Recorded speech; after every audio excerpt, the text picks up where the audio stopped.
Wall Street traders had a good year in 2020 and nowhere better than at Goldman Sachs.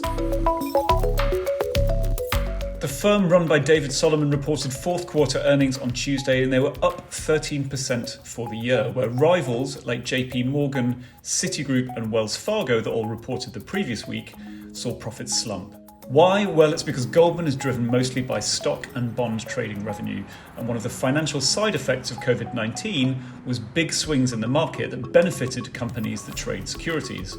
Goldman makes well over half of its revenue from markets and also from advising on deals and underwriting stock and bond issues, all of which grew pretty strongly in 2020.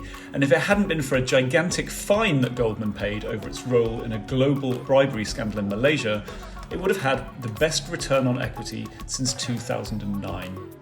One thing that really sets Goldman apart is that while it's theoretically a bank, it doesn't do much actual banking in the way that you and I would think about it.